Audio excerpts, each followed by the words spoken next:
राज्य परिवहन महामंडळातर्फे अतिग्रे इथल्या संजय घोडावत युनिव्हर्सिटीच्या मैदानावर आंतरविभागीय क्रिकेट स्पर्धा झाल्या। त्यामध्ये उपांत्य सामन्यात नांदेड संघाने परभणी संघावर विजय मिळवत अंतिम फेरीत प्रवेश केला। अंतिम सामन्यात सोलापूर आणि नांदेड संघात चुरशीची लढत झाली। यामध्ये सोलापूर संघाने विजेतेपद पटकावलं। हातकणंगले तालुक्यातील अतिग्रे इथल्या संजय घोडावत विद्यापीठाच्या मैदानावर एसटी महामंडळाची राज्यस्तरीय क्रिकेट स्पर्धा झाली।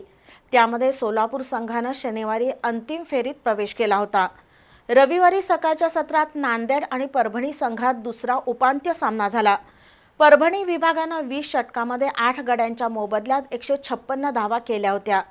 प्रत्युत्तरादाखल मैदानात उतरलेल्या नांदेड विभागाने 16.4 षटकात आक्रमक फलंदाजी करत हा सामना जिंकत स्पर्धेच्या अंतिम फेरीत प्रवेश केला।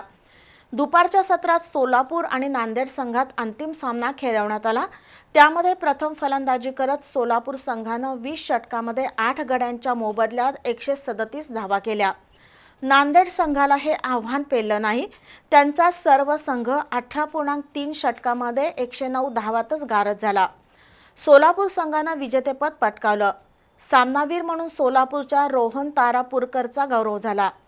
शेख गौसुद्दीन स्पर्धेतील उत्कृष्ट फलंदाज, सागर कांबळे उत्कृष्ट गोलंदाज ठरला। खेळाडूंना कोल्हापूरचे विभागीय नियंत्रक अभय देशमुख, यंत्र अभियंता यशवंत कांतोडे, सुरक्षा आणि दक्षता अधिकारी भानुदास मदने, कामगार अधिकारी संदीप भोसले यांच्या हस्ते गौरवण्यात आलं। या स्पर्धेचं बाळासाहेब माने, दीपक घारगे, जितेंद्र इंगवले, संदेश मराठे, सचिन मलके, युवराज पाटील, दिगंबर कांबळे, ओंकार पाटील यांनी संयोजन केलं।